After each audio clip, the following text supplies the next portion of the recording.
मुंह में क्यों घुसा रहे?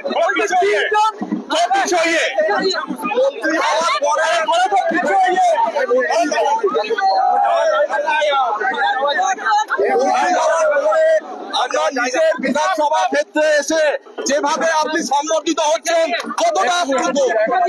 আমি আমার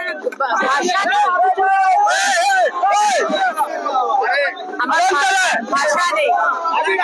আজকে এই কার্যকর্তার জন্য আজকে আমি দায়িত্ব পেয়েছি। এই কার্যকর্তার জন্য আমি জিতেছি,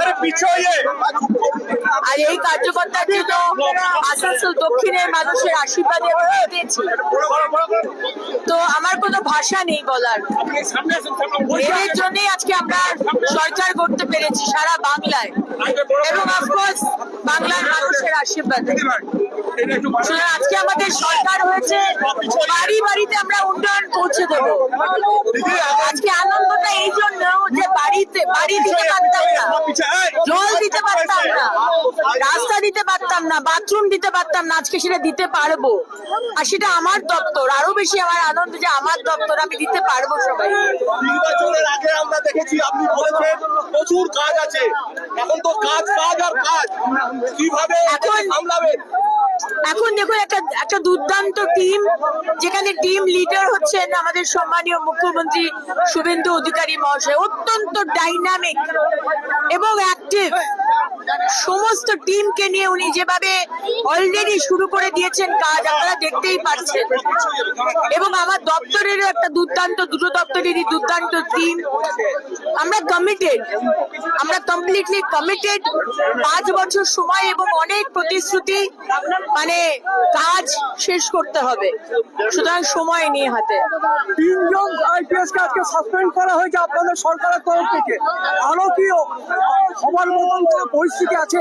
অবশ্যই হবে। যারা যারা যারা দুর্নীতি করেছে, যারা মানুষ খুন করেছে, যারা কনস্পিরেসি করেছে, যাদেরকে মুখ্যমন্ত্রী মমতা বন্দ্যোপাধ্যায়, এক্স মুখ্যমন্ত্রী এবং টিএমসি সরকার ধামাচাপা দিয়ে কেস বন্ধ করে দিয়েছে, সমস্ত কেস খোলা হবে।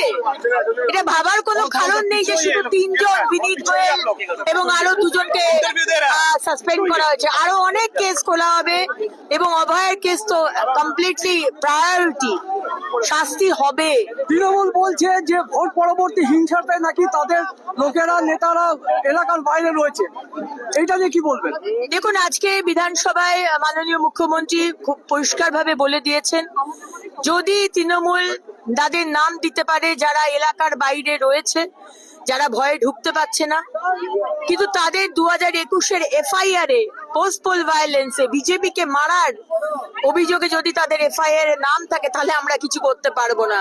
কিন্তু তাদের যদি এফআইআর এর নাম না থাকে, আর তারা যদি এখনো বাড়ির বাইরে, আমরা সসম্মানে তাদের বাড়ি ঢুকিয়ে দেবো। 2021-এ দেখা গেছে বিজেপি কর্মীরা বাড়ি ভাঙচুর হয়েছে, তারা এলাকার বাইরে ছিল, সেই কেসগুলোকে কি এখন রিওপেন করাবেন?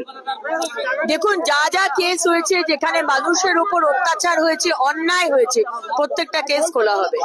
এবং শুধু অত্যাচার নয়, দুর্নীতি করেছে যারা, সেই সব কেসও খোলা হবে। দিদি, একটা জিনিস হয়েছে, অন্যাল থানায় আপনার কাছে একজন এএসআই লিখিত আবেদন করেছেন, তিনি তেল চুরি আটকাতে গিয়েছিলেন রাতের বেলা, তাকে ওসি দিয়েছে হেল্প ডেস্ককে, এবং আজকে তিনি সরব হয়েছেন এবং তিনি জানিয়েছেন আপনাকে তিনি ইমেল করেছেন, সিপি কে ইমেল করেছেন।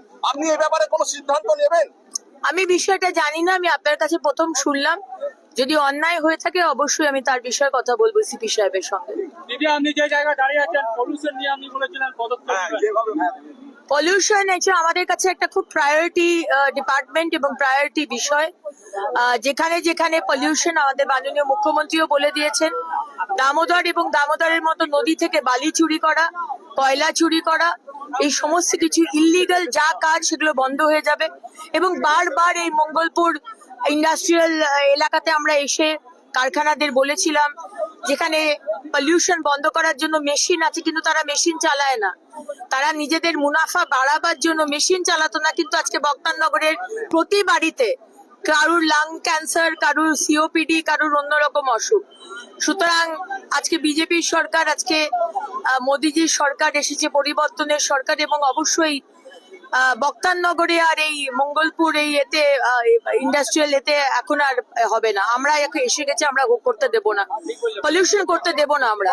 তাতে যদি কারখানা